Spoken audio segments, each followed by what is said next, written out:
A single glass of champagne. That's all it took to end a 20-year career at 35,000 feet. On Global Voyager Airlines Flight 72 from New York to London, one flight attendant's decision to judge a passenger by the color of his skin set off a chain reaction that no one saw coming. She thought he didn't belong in first class. She thought she held all the power in that pressurized cabin. What she didn't know was that her target wasn't just any passenger. And her assumptions were about to cost her everything in the most public and humiliating way imaginable. Stay tuned as we unravel the shocking real-life story of how a moment of prejudice led to instant high-altitude karma. The first-class lounge at JFK was an oasis of curated calm. Soft jazz trickled from hidden speakers, mingling with the gentle clinking of porcelain and the hushed murmurs of the world's elite. Marcus Thorne, CEO and founder of Auratech Innovations, sat not in the center of it all, but in a quiet corner armchair, his attention divided between the schematics on his tablet and the bustling tarmac outside. He was dressed for comfort, not for Congress. A well-made but unassuming black hoodie, dark designer jeans, and a pair of crisp white sneakers. To the undiscerning eye, he could have been a musician, an athlete, or perhaps just someone who'd gotten very, very lucky. But the quiet intensity in his eyes, the way his fingers moved over the tablet with practiced precision, and the bespoke leather briefcase at his feet, hinted at a different story. His companion, a sharp young executive from his London office named David Chen, fidgeted nervously. "Mr. Thorne, are you sure you don't want me to get you anything? A coffee? Another water?" Marcus smiled, a gesture that reached his eyes and momentarily softened his focused demeanor. "I'm fine, David. Relax. The hard part starts when we land." The hard part was a multi-billion-dollar merger negotiation that would cement Auratech as a global leader in renewable energy logistics. This flight was the last moment of peace he would have for the next 72 hours. He believed in staying grounded, which is why despite owning a stake in a private jet service, he often flew commercial first class. He liked to observe, to be among people, to remember the world his company was trying to serve. When their flight was called, they joined the priority boarding line. Marcus noticed her immediately. Caroline Jensen. Her name was printed on a neat plastic badge pinned to the lapel of her perfectly pressed uniform. She had the kind of polished, immaculate look that spoke of decades of service. Her blonde hair was pulled into a tight, flawless chignon, and her smile directed at the passengers ahead of them was bright and professional. But as Marcus stepped forward, ticket in hand, the smile faltered. It was a micro-expression, a fleeting tightening at the corners of her mouth, a flicker of something cool in her blue eyes. She took his ticket, her fingers brushing his with an almost imperceptible recoil. She glanced from the ticket to his face, then to his hoodie, and back to his face. The professional mask was back in place, but the warmth was gone. "Seat 2A. "Down the aisle to your left," she said. Her voice clipped. She handed the ticket back without meeting his eyes. David, who was next, received a completely different welcome. "Welcome aboard, sir. Seat 2C. Please make yourself comfortable. Can I get you a pre-departure drink once you're settled?" Marcus chose to ignore it. He'd faced this his entire life. The subtle slights, the gatekeepers of privilege, who judged his worth based on tired stereotypes. He had built a $500 million company from a garage in Palo Alto. He wasn't going to let a flight attendant's passive aggression ruin his flight. He settled into the plush leather of his pod-like seat, a marvel of privacy and comfort. He stowed his briefcase and tablet, preparing to disconnect for the 7-hour journey. Other passengers filtered in, a woman in a Chanel suit, a man with a booming voice talking loudly about stock options. Caroline greeted each with practiced warmth. A younger flight attendant, Sarah, approached Marcus with a warm smile. "Mr. Thorne, welcome aboard. Can I get you something to drink before we take off? We have champagne orange juice or water." "Champagne would be lovely, thank you," Marcus said, appreciating her genuine welcome. As Sarah turned to leave, Caroline intercepted her. They spoke in low, urgent whispers near the galley, but Marcus could see Caroline's sharp, disapproving gestures in his direction. A moment later, Caroline herself marched over to his seat, her professional smile, now a thin, brittle line. "I'm afraid there's been a misunderstanding," she began, her tone dripping with false sweetness. "Our pre-departure champagne is reserved for our first-class passengers." Marcus blinked slowly, processing the implication. "I'm aware. I'm in seat 2A. This is first class." Caroline's eyes scanned his attire again, a slow, deliberate insult. "Yes. Well, sometimes there are mix-ups with seating assignments. Economy passengers can wander into the wrong cabin. It's an easy mistake to make." David, from his seat across the aisle, leaned forward. "He's not in the wrong cabin. I'm flying with him. We're both on first-class tickets." Caroline ignored David completely, her focus locked on Marcus. "Sir, if you could just show me your boarding pass again, we can clear this up and find your actual seat." The air grew thick with tension. The man in the seat behind Marcus, a portly gentleman named Mr. Abernathy, who had been reading the Wall Street Journal, lowered his paper, his eyebrows raised in curiosity. Marcus felt a familiar, weary anger begin to simmer beneath his calm exterior. He had board meetings where he calmly dismantled arguments from executives twice his age. He had faced down venture capitalists who thought he was a diversity hire. He would handle this. He slowly reached into his hoodie pocket, retrieved his boarding pass, and held it out for her. He didn't hand it to her. He just held it. His gaze was steady, unwavering. Seat 2A, passenger. Marcus Thorne. He said his voice quiet, but carrying the unmistakable weight of command. Caroline's eyes darted down to the pass. The name registered. The seat number was correct, but her mind, clouded by years of ingrained prejudice, refused to accept it. She saw a young black man in a hoodie, and her brain screamed imposter. "Boarding passes can be altered," she said, the accusation hanging poisonously in the air. "I'm going to have to ask you to come with me to the galley while we verify your ticket with the gate agent." The chill had become a storm, and Carolyn Jensen had just made the biggest mistake of her career. The cabin, once a low hum of quiet conversation and preparation, was now falling silent. One by one, the other first-class passengers began to notice the standoff. Phones were discreetly lowered. Conversations tapered off. The drama unfolding in row 2 was far more compelling than any in-flight movie.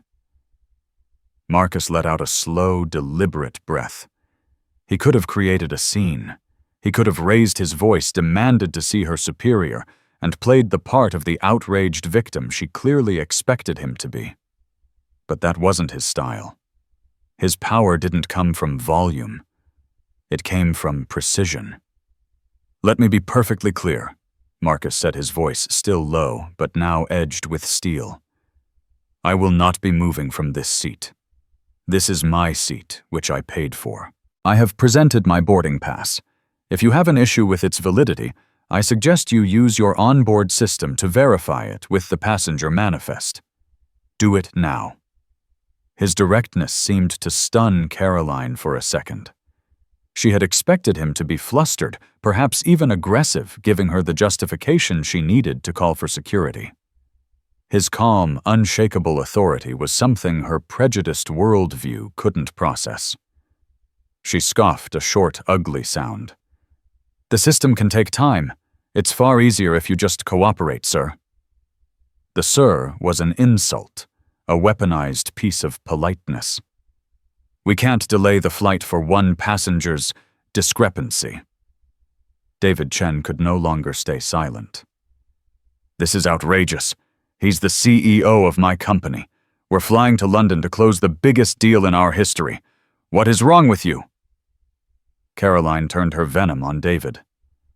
"And I'd ask you to remain calm, sir, or I'll have you removed as well for interfering with the flight crew." She then turned back to Marcus, her face a mask of smug certainty. "Final chance. Come with me, or I will inform the captain that we have a non-compliant passenger in the first-class cabin, and we'll have Port Authority officers meet you." This was the precipice. The threat was real.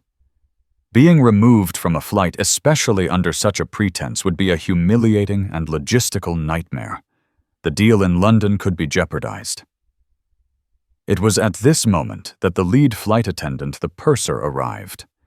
Her name tag read Susan, and she had an air of harried but competent authority. She had clearly been alerted to the commotion. "Caroline, what is going on here?" Susan asked, her eyes taking in the scene, Caroline's rigid posture, Marcus's immovable calm, and the uncomfortable silence of the entire cabin. "I have a passenger who is refusing to show proof he belongs in this seat." Caroline reported, her voice laced with self-righteousness. "I believe he may have wandered up from the economy cabin and is refusing to cooperate." Susan turned to Marcus, her expression neutral but professional. "Sir, I'm Susan the purser for this flight. I apologize for the disturbance.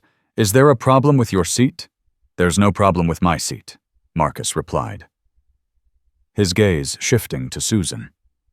He recognized in her a professional trying to do her job, unlike Caroline, who was on a personal crusade.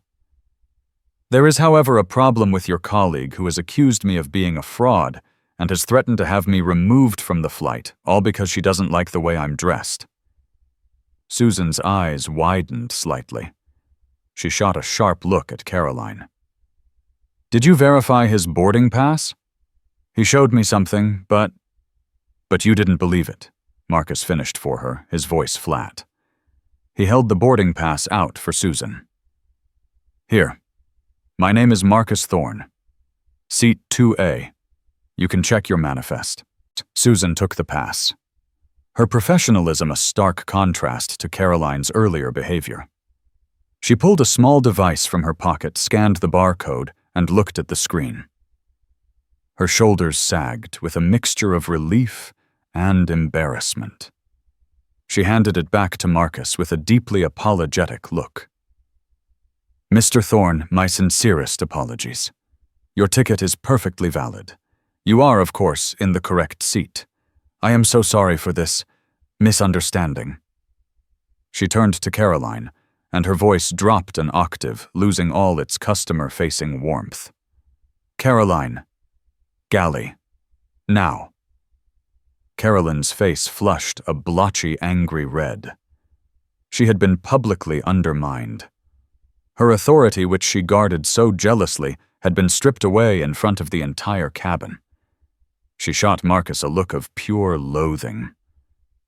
"This isn't over," she muttered under her breath, as she turned to follow Susan, a promise that was both childish and vaguely threatening. As she walked away, Mr. Abernathy, the man in 3A, leaned forward. "Appalling," he said loudly enough for several people to hear. "Absolutely appalling behavior. Young man, you're handling yourself with more grace than she deserves." Marcus gave a slight nod of acknowledgement, the tension in his shoulders easing fractionally. He thought it was over. He thought professionalism had prevailed. He was wrong. The confrontation was just a prelude. The real escalation was about to begin. Because in the galley, Caroline wasn't apologizing. She was doubling down her sense of victimhood and indignation, now boiling over into pure, unadulterated rage. And she was about to make a decision that would not only seal her own fate, but would also bring the full unseen power of the man in seat 2A crashing down upon her. The galley of a Boeing 777 is a tight, stainless steel space designed for efficiency, not for confrontation. But for Susan and Caroline, it had become a battlefield. "What in the world were you thinking?" Susan hissed, her voice a furious whisper. The thin curtain separating them from the cabin did little to muffle the intensity of her anger. Accusing a first-class passenger of fraud, threatening to call security based on what, his hoodie?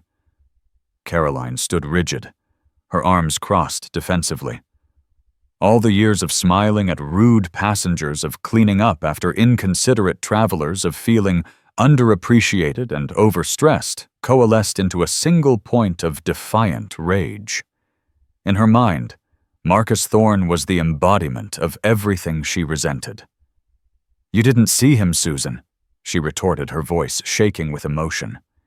"He looked like he belonged in the back of the plane, if at all. He had an attitude. I have a right, a duty to ensure the security and integrity of the first-class cabin." "Your duty is to treat every passenger with respect," Susan countered, aghast at the undisguised prejudice. "You didn't check the manifest. You didn't do your job. You harassed him. Do you know how much trouble you could be in? That man could own this airline for what you just did." The hyperbole was meant to shock Caroline into seeing reason, but it had the opposite effect. It fed her persecution complex. "Oh, please," Caroline sneered. "He's probably some SoundCloud rapper or a basketball player who got lucky. He doesn't know the first thing about respect. People like him think they can do whatever they want." The words ugly and venomous hung in the small space.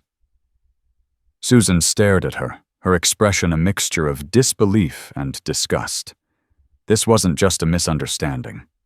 This was deep-seated bigotry. "Caroline, that's enough," Susan said, her voice dangerously low. "You will go back out there. You will apologize to Mr. Thorne, and you will be on beverage service for the economy cabin for the remainder of this flight. Sarah will take over your duties in first class. Is that clear?" It was a direct order, a demotion, a public shaming in front of the crew. For Caroline, it was the ultimate insult. 20 years of seniority, of being the queen of the premium cabin, erased because of some upstart in a hoodie. Something inside her snapped. She pushed past Susan, her face a thunderous mask. She stormed back into the first-class cabin, ignoring the purser's sharp, "Caroline, wait!" She marched directly to Marcus's seat. He had just accepted the glass of champagne that Sarah had finally brought him, and was speaking quietly with David. He looked up as her shadow fell over him. "I will not be apologizing," Caroline announced, her voice loud and shrill, startling the entire cabin. "And I will not be serving you. In fact, I don't feel safe with you on this flight." The accusation was insane, a desperate last-ditch power play. Marcus placed his champagne glass down on the small table with a quiet click. He looked at her not with anger, but with a kind of weary disappointment. "You don't feel safe?" he asked, his voice calm, inviting her to hear the absurdity of her own words. "That's right." She plowed on, her voice rising in pitch. "You've been hostile and non-compliant from the moment you boarded. Your friend was aggressive. For all I know, you're a threat to this aircraft." This was the point of no return. She had invoked the language of post-9/11 air travel, weaponizing the crew's most sacred duty, passenger safety, to serve her personal prejudice. Susan rushed out of the galley, her face pale with horror. "Caroline, stop this right now. You are relieved of your duties."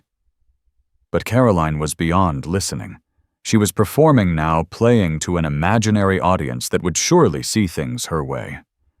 She turned to the other passengers. "I am a 20-year veteran with this airline. I know how to spot trouble. And I'm telling you, this man is trouble." Mr. Abernathy from seat 3A had heard enough. He stood up, his large frame filling the aisle. "That is a slanderous, despicable lie. he boomed, his voice carrying the weight of authority that Caroline had so desperately tried to project. "I have witnessed this entire exchange. This gentleman has been nothing but composed and dignified. You, madam, are the only threat in this cabin, a threat to common decency." The woman in the Chanel suit nodded in agreement. "She's been harassing him since he got on board." The cabin had turned on her. Her power had evaporated. She was no longer a figure of authority. She was a spectacle. A train wreck in a tidy blue uniform. Marcus Thorne watched the scene unfold. He had given her every chance to de-escalate, to retreat, to save herself. She had refused. She had chosen to pour gasoline on the fire and light the match. He looked past her, past the horrified face of Susan, and his eyes met David's. He gave a single, almost imperceptible nod. It was time. He reached for his phone. He didn't need to make a call to security. He didn't need to write a letter of complaint. The person he needed to call was already in his contacts list, under a simple name, Richard S. He pressed the call button. As the phone began to ring, a quiet, unassuming man in seat 1A, an older gentleman with gray hair and a simple tweed jacket, who had been silently observing the entire affair over a cup of tea, looked down at the phone buzzing in his own pocket. The screen read, Marcus Thorne. He sighed, put his teacup down, and switched off the call. Then, he slowly stood up. Sir Richard Sterling, the chairman and majority shareholder of Global Voyager Airlines, turned to face the chaos in the cabin he owned. And he looked directly at Caroline Jensen. The moment Sir Richard Sterling stood up, the atmosphere in the cabin shifted. He wasn't physically imposing, but he possessed an aura of quiet, absolute authority that years of commanding boardrooms and shaping industries had bestowed upon him. The few passengers who recognized him let out audible gasps. Caroline, however, did not. In her agitated state, she just saw another old man in a tweed jacket getting involved. "Sir, I'm going to have to ask you to sit down." She snapped her frayed nerves, making her reckless. "This is a crew matter." Sir Richard simply looked at her, his expression unreadable. He took a step forward, his movements calm and deliberate. "A crew matter. It seems to me it has become a passenger matter, specifically a matter concerning the passenger in seat 2A. He turned his gaze to Marcus, and for the first time a hint of a smile touched his lips. "Marcus, I was hoping for a quieter flight. I trust the final details for the London proposal are in order." Marcus inclined his head. "They are, Richard, though we seem to have encountered some unexpected turbulence before takeoff." The casual first-name exchange was like a bomb going off in the cabin. The pieces began clicking into place for everyone watching. David Chen's jaw was practically on the floor. He knew Marcus Thorne was important, but he had no idea he was on a first-name basis with the chairman of the airline they were flying. Caroline's face went from flushed red to a sickly pale white. The name Richard connected with the face, and a dawning, gut-wrenching horror began to fill her eyes. She had seen his picture in company newsletters, in orientation videos from years ago. Sir Richard Sterling. He rarely flew his own airline's commercial routes, preferring to travel incognito to get an unfiltered customer experience. Today, he'd gotten one. Sir Richard." She stammered the name, tasting like ash in her mouth. He ignored her, his attention still on Marcus. "I was going to wait until we were over the Atlantic to discuss the final rollout of your Aura-Fi systems across our fleet, but it appears we have a more pressing HR issue to attend to." He then turned his full attention back to Caroline, and all warmth vanished from his eyes. They were now cold, hard chips of ice. "I have been sitting here since before you boarded," he said, his voice level but carrying to every corner of the silent cabin.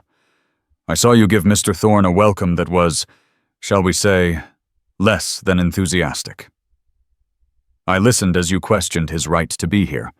I listened to your purser, Susan, give you a direct and reasonable order to de-escalate. And I have just heard you in front of this entire cabin make a baseless and potentially slanderous accusation that a respected business partner of this airline is a security threat. He took another step closer. You did this based on nothing more than the clothes he wears and the color of his skin.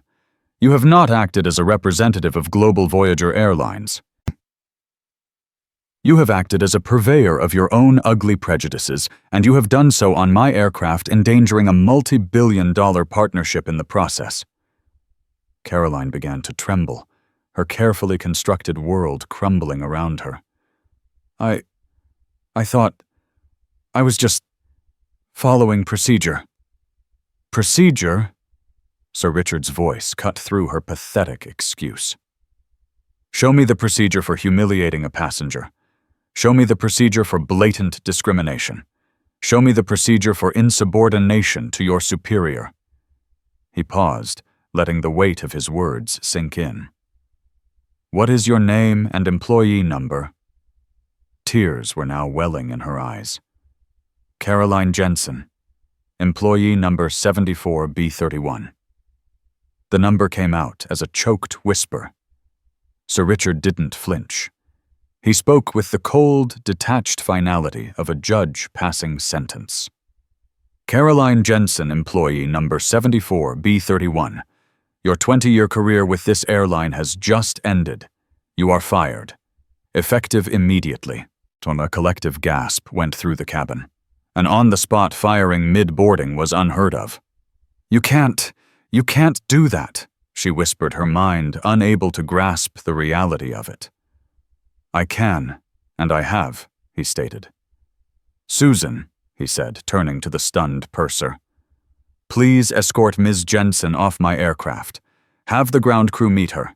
She is not to fly on this plane, not as crew and not as a passenger. Her employment is terminated. I will handle the paperwork personally when we land, and find another crew member from the standby list to take her place. We will take the delay. Susan, though shocked, nodded crisply. Yes, Sir Richard. She gently took a still trembling Caroline by the arm. Come on, Caroline. Let's go. Caroline looked around the cabin, her eyes pleading, but she found no sympathy. All she saw were the faces of strangers, their expressions ranging from pity to quiet satisfaction. Her gaze finally landed on Marcus Thorne. He wasn't gloating. He wasn't smiling. He simply looked at her with a profound, quiet sadness, as if witnessing a tragedy of her own making. That look was the final blow. The fight went out of her. Defeated, humiliated, and jobless Caroline Jensen allowed herself to be led down the aisle and off the plane, leaving her career, her dignity, and her future on the jet bridge behind her. The door hissed shut, sealing her fate. As the aircraft door closed, a palpable sense of relief washed over the first-class cabin. It was as if the plane itself could breathe again, the toxic atmosphere of prejudice and conflict expelled along with the disgraced flight attendant. Sir Richard Sterling turned, his stern demeanor softening as he addressed the other passengers. Ladies and gentlemen, on behalf of Global Voyager Airlines, I offer my most profound apologies for the disgraceful scene you were forced to witness. This is not who we are, and I will personally ensure that such an incident is never repeated. We will be departing shortly. Please accept a credit for the full value of your ticket today, with my compliments. A murmur of appreciation went through the cabin. It was an extraordinary gesture, turning a deeply unpleasant event into a remarkable story of corporate accountability. Then he walked back to Marcus's seat, not as a chairman, but as a colleague. Marcus, I am truly deeply sorry, for what that's worth. Marcus finally took a sip of his champagne. The bubbles felt like a small celebration. You handled it, Richard. That's what matters. It should never have needed handling, Sir Richard said, sliding into the now vacant seat of 2D to face Marcus directly. For years, we've been running diversity and inclusion training, mandatory seminars, workshops, the works, and yet this poison still seeps through. It's a reminder that a corporate memo doesn't change what's in someone's heart. David Chen, who had been watching the entire exchange with a sense of awe, finally found his voice. "Sir Richard, Mr. Thorne, that was incredible." Sir Richard offered a small, weary smile. "What was incredible was Marcus's restraint. I was about to intervene 3 times, but I saw he had it under control. Most men would have lost their temper, and in this day and age, that's all it takes for the narrative to flip. They'd paint him as the angry black man, and she'd be the threatened female employee. He didn't give her that satisfaction." It was a shrewd and accurate observation. Marcus nodded. "That's the game. You learn it early. Stay calmer than they are. Stay smarter. Let them build their own gallows." As the plane finally pushed back from the gate, a new flight attendant, a young man named Ben, was brought on board. He was polite, efficient, and treated every passenger with the same level of professional respect. The service resumed, and the cabin settled into the comfortable rhythm of a transatlantic flight. But the incident had forged an unexpected bond. Mr. Abernathy, the man from 3A, came forward before the meal service. "Mr. Thorne," he said, extending a hand. "Robert Abernathy. I just wanted to say again how impressed I was with your conduct. I run a private equity firm, and I know character when I see it. What happened was a disgrace, but you have my utmost respect." "Thank you, Robert. I appreciate you speaking up," Marcus said, shaking his hand firmly. "Nonsense. Decency requires it," Abernathy said, handing him a business card. "If you or your company Oratech ever find yourselves in need of capital expansion, you call that number directly. I'd be honored to invest in a leader of your caliber." This was how Marcus's world worked. An incident that could have been a liability was through his own conduct turning into an asset. For the next hour, Marcus and Sir Richard didn't talk about Caroline Jensen. They talked business. They finalized the plan to outfit Global Voyager's entire fleet of 300 aircraft with Oratech's revolutionary satellite Wi-Fi system, a deal worth hundreds of millions of dollars. They sketched out ideas on an iPad, their conversation a seamless flow of technical specifications and financial projections. They were 2 titans of industry, operating on a level far above the petty prejudices of the world below. As the plane reached cruising altitude and the coast of America disappeared behind them, Marcus looked out the window at the endless blue horizon. The incident was a bitter pill, a reminder of a fight he still had to wage every day in ways both big and small. But the outcome, the swift justice, the support from strangers, the strengthening of a key business relationship was a sign of progress. He had won. But what he didn't know yet was that for Caroline Jensen, the karma of that moment was just beginning.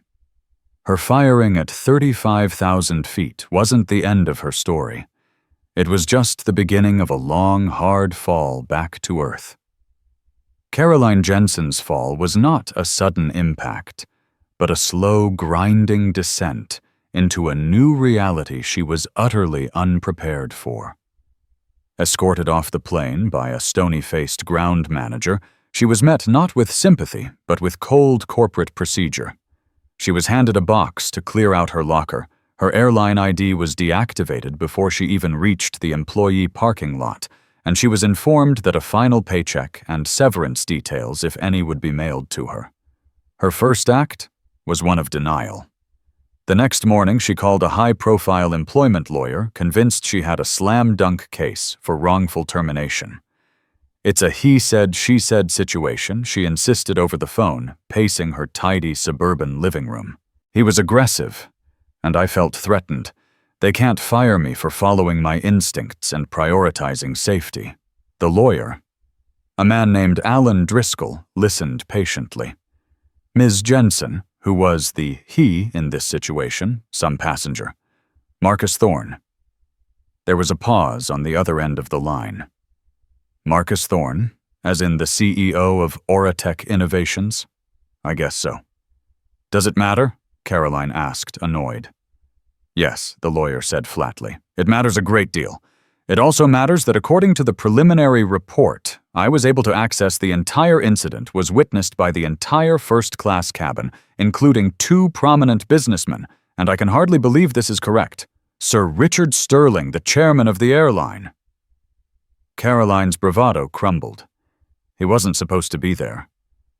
But he was Ms. Jensen. He was the lawyer, sighed. And he will testify that he saw no aggression from Mr. Thorne. He will testify that he witnessed your insubordination to your superior. He will testify that he heard you make discriminatory remarks. You don't have a he said, she said case. You have a you said, they all said case. And they are all highly credible, powerful witnesses.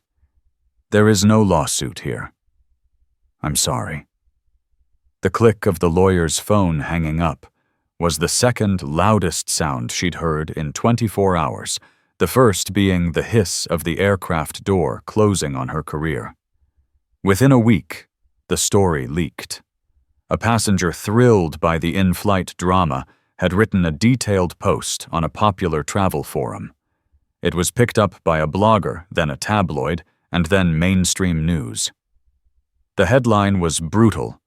Airline veteran fired mid-flight for racist tirade against black CEO. Her name was everywhere. Her photo, taken from an old company newsletter, was plastered next to a dashing photo of Marcus Thorne. She became a viral villain. Another Karen caught on camera, even though there was no video. The witness accounts were so vivid and consistent that no video was needed. Her digital footprint became a minefield. Her LinkedIn profile was flooded with angry comments. Old classmates and former colleagues either condemned her or blocked her.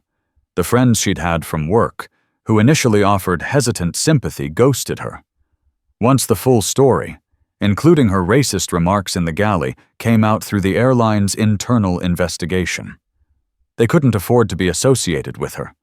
Her finances began to unravel. Without her sizable salary and travel benefits, the mortgage on her pristine suburban home felt like a noose. She applied for other jobs: customer service manager, hospitality coordinator, even a retail position at a high-end department store. The interviews would seem to go well, but then would come the inevitable Google search. The polite smile on the interviewer's face would freeze. The air in the room would change. "We'll be in touch," they would say. They never were. 3 months after the flight, she was forced to sell her house. She moved into a small, dreary apartment complex by the airport, a cruel daily reminder of the life she had lost. The planes flying overhead sounded like a mockery. One afternoon, while working a temp job stuffing envelopes, a news report came on the small television in the break room. It was a feature on Auratech Innovations. There was Marcus Thorne looking confident and relaxed, announcing the successful completion of his merger. The reporter mentioned his company's new landmark partnership with Global Voyager Airlines, a deal that was creating thousands of jobs and was being hailed as a major step forward for in-flight technology. The report briefly mentioned the JFK incident, framing it as an example of Thorne's grace under pressure. Susan, the purser, was even interviewed. She had been promoted to a management position in charge of revamping the airline's customer service training. She spoke eloquently about the company's renewed commitment to equality and respect, a program personally championed and funded by Sir Richard Sterling. Everyone had moved on. Everyone had profited, it seemed. The heroes of the story were rewarded. Susan got a promotion. Robert Abernathy's firm led a successful second round of funding for Auratech. Sir Richard burnished his airline's reputation by taking decisive action. Marcus Thorne became an even bigger star in the tech world. And Carolyn Jensen was stuffing envelopes, her name now, a synonym for bigotry. She tried to feel anger. She tried to feel indignant. But as she watched Marcus Thorne on the screen, a man whose success she had tried to deny, all she felt was a profound and hollow emptiness. This was the karma she had earned. It wasn't loud or explosive. It was quiet, grinding, and absolute. She hadn't just lost her job. She had lost her place in the world she thought she knew. And she had no one to blame but herself. A year is both a long time and no time at all. For some, it is a period of explosive growth of dreams realized and futures forged in the bright kiln of opportunity. For others, it is a slow, grinding erosion of the self. A silent march into a quiet oblivion. The events of Global Voyager Flight 72 did not end when the plane landed in London. They simply set in motion a series of cascading ripples, altering the trajectory of every life they touched. The first and most visible ripple culminated on a crisp autumn evening in London, inside the historic Guildhall, its medieval stones alive with the buzz of the 21st century. Marcus Thorne stood backstage, the muted roar of the expectant crowd, a physical pressure against the silence. He smoothed the lapels of his impeccably tailored tuxedo, a stark contrast to the hoodie he had worn a year prior. He wasn't nervous, not in the traditional sense. He had addressed rooms filled with skeptical investors and hostile board members. This was different. This was a celebration, a public anointing, and yet a small, persistent part of him was still the kid from the garage, wondering how he had ended up here. His name was called. He walked onto the brightly lit stage to a wave of thunderous applause, the flashes of cameras like 1,000 tiny lightning strikes. He was there to accept the coveted Global Innovator of the Year award. As he reached the podium, his eyes scanned the room. In the front row, he saw Sir Richard Sterling, who gave him a proud, fatherly nod. Beside him was Robert Abernathy, the investor from Seat 3A, who had since become a significant shareholder in Auratech and a trusted advisor.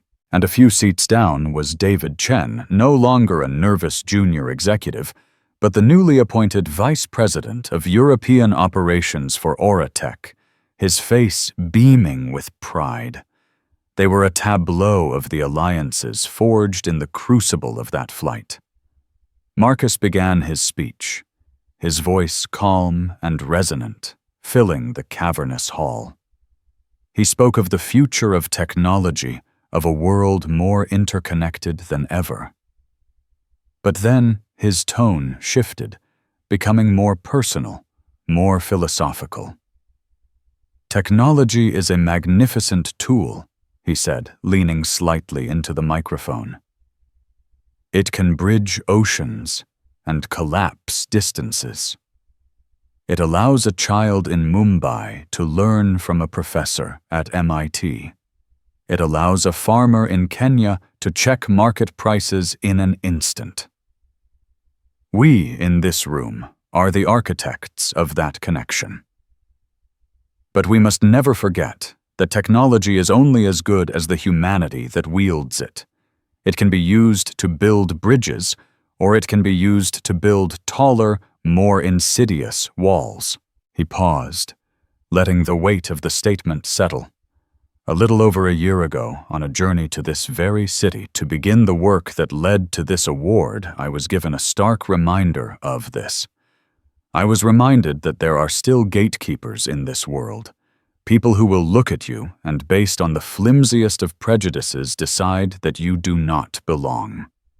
They will try to check your passport at a border you've already crossed. They will question your ticket for a seat you've already earned. He didn't need to be explicit. The story had become an industry legend. A quiet murmur went through the audience. The temptation in those moments, he continued, his voice steady, is to meet aggression with aggression, to meet ignorance with anger. But the true innovation, the most disruptive technology of all, is grace. The true power is to remain steadfast in the knowledge of your own worth, to let the noise of prejudice exhaust itself against the quiet certainty of your purpose. Because what I also learned on that journey is that for every gatekeeper, there are bridge builders. I saw a stranger stand up and speak for decency. I saw a leader, a man I am proud to now call my friend, take immediate and unflinching action to uphold the values of his organization. I saw a team of professionals rally not around protocol, but around principle. He looked directly at Sir Richard. That incident didn't derail our partnership. It became the bedrock upon which it was built, a partnership founded not just on mutual profit, but on mutual respect. The success we celebrate tonight isn't just about faster Wi-Fi on airplanes. It's about the understanding that the strongest connections we can ever build are the human ones. He finished his speech to a standing ovation, the applause even louder and more heartfelt than before. He had transformed a moment of personal humiliation into a universal lesson on dignity and leadership. This was the true measure of his victory. Thousands of miles away, in a sterile training facility near Dallas, another ripple was taking shape. Sir Richard Sterling stood with his arms crossed, observing a training session from behind a one-way mirror. Beside him was Susan, the former purser, now the airline's director of in-flight experience. She wore a sharp business suit, and her demeanor radiated a calm, earned authority. On the other side of the glass, a mock-up of a first-class cabin was the stage for a tense role play.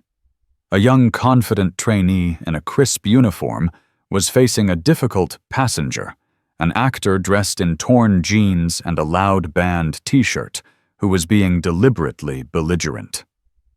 "I don't believe this is your seat," the actor sneered. "People like you don't fly up front." The trainee didn't flinch. She didn't get defensive. She smiled warmly. "Sir, I can assure you that all our passengers are valued guests, no matter where they sit or how they dress.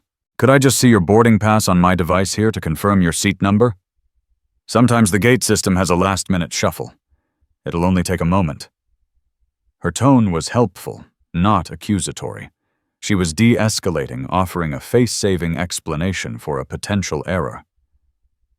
Susan spoke softly to Sir Richard. "That's the core of the new curriculum. We call it Verify, Then Welcome. We train them to treat the ticket, not the person, as the source of any potential discrepancy. It removes unconscious bias from the equation." Sir Richard nodded, impressed. The Sterling Initiative, as the press had dubbed it, was his penance and his pride. After the incident, he had poured millions into a top-to-bottom overhaul of customer service training. Every single one of Global Voyager's 15,000 flight attendants had been through the new 4-day immersive program. "The culture is changing," Richard Susan said. "The old guard who grumbled about it have either retired or moved on. The new hires, this is all they know. For them, respect isn't a rule in a handbook. It's the entire foundation of the job. Caroline." She was a symptom of a sickness we allowed to fester for too long. The name hung in the air for a moment. A ghost of the past they had worked so hard to exorcise. "You've done remarkable work, Susan," Sir Richard said, his voice filled with genuine admiration. "Promoting you was the best decision I made that day." "No," Susan replied, looking at the confident young trainee in the simulation. "The best decision you made that day was reminding everyone that some things are more important than an on-time departure." The final and quietest ripple lapped against a desolate shore. The fluorescent lights of the price-wise discount supermarket hummed a weary, monotonous tune. They cast a sickly yellow pallor on the endless aisles of dented cans and off-brand cereals. Here time was measured not in hours, but in the rhythmic beep, beep, beep of the checkout scanner. Behind Register 3 stood a woman who now called herself Carol Smith. Her once flawless blonde chignon was gone, replaced by dull, mousy brown hair pulled back in a simple frayed elastic. Her face, stripped of its professional makeup, looked tired and puffy. The crisp blue of her flight attendant uniform had been traded for a cheap, ill-fitting polyester polo shirt stained with something sticky near the hem. This was Caroline Jensen. A woman slammed a gallon of milk onto the conveyor belt, and it leaked a small, milky puddle. "This thing's leaking," the woman snapped, as if it were a personal failing of Caroline's. "And I've been waiting for 5 minutes.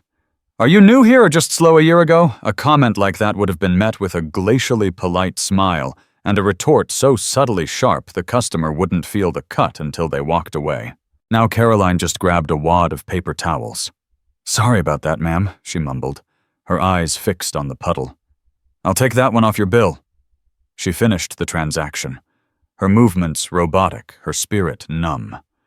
This was her life now, a series of small, daily humiliations in exchange for a paycheck that barely covered the rent on her tiny one-bedroom apartment overlooking a bus depot. As the next customer began unloading their cart, Caroline's eyes drifted to the magazine rack beside her register. And there he was. The face on the cover of Forbes magazine was smiling, radiating a confident, easy power. It was Marcus Thorne. The headline screamed in bold yellow font, "Marcus Thorne Connection King. How the CEO of Auratech is wiring the world and revolutionizing travel." Beep, beep, beep. The sound of her scanner seemed to fade, replaced by a roaring in her ears. Suddenly, she wasn't in the Price-Wise. She was back on the plush carpeting of the 777, the scent of jet fuel and leather in the air. She could feel the starched collar of her uniform, the weight of her seniority. She remembered the contempt she had felt looking at his hoodie, the self-righteous certainty that he didn't belong. She had been the queen of that small, pressurized kingdom. She decided who got a warm blanket, who got an extra glass of wine, who was made to feel welcome, and who was made to feel like an intruder. It was a petty power, but it was her power. And in one blindingly stupid, hate-fueled moment, she had wagered all of it against him, and lost. She stared at his picture, at the man whose life had soared to unimaginable heights, while hers had plummeted into this fluorescent hell. The bitterness she had clung to for months, the narrative that she was the victim, finally crumbled, leaving behind a cold, heavy stone of pure, unadulterated regret. He hadn't ruined her life. She had. She had thrown it all away. For what? For a prejudice as cheap and ugly as the polo shirt she was now wearing. Ma'am, are you going to ring me up or just stare at the magazines all day?" Caroline flinched, snapping back to the present. The customer was tapping an impatient finger on a box of generic cornflakes. "Sorry," she whispered, her voice cracking. She finished her shift in a daze. On her walk home, she didn't bother with the bus. She walked past the airport fence, a route she both hated and was drawn to. She stopped and watched as a massive global Voyager Airlines plane its tail fin, a familiar, painful sight, lifted gracefully into the evening sky, its lights ascending toward the stars. She thought about the people in first class settling in with their champagne cared for by a flight attendant who had been taught to welcome them no matter who they were. She thought of Marcus Thorne flying to his next triumph. And she thought of herself, Carol Smith, standing outside a chain-link fence, forever grounded. The karma wasn't the firing. The karma was this. The quiet, unending knowledge of the life she could have had, a life that was now flying away from her, forever out of reach. And so the story of Flight 72 comes to a close. It's a powerful reminder that the choices we make, even in a fleeting moment, can define our entire lives. Caroline Jensen's prejudice cost her more than just a job. It cost her a future. In contrast, Marcus Thorne's unwavering dignity and composure didn't just win him an argument. It strengthened his business, forged new alliances, and solidified his reputation as a true leader. This story shows that karma isn't always a lightning bolt from the sky. Sometimes it's a slow, steady, and inevitable tide washing away those who build their foundations on hate and lifting up those who stand on principles of respect. The world is full of stories like this, where actions have powerful and often unexpected consequences. If this story resonated with you, please hit that like button to let us know. Share it with someone who needs to hear it, and don't forget to subscribe to our channel and ring the bell for more true stories of drama justice and real-life karma. We'd also love to hear your thoughts in the comments below. Have you ever witnessed a moment of instant karma? Let's discuss. Thanks for listening.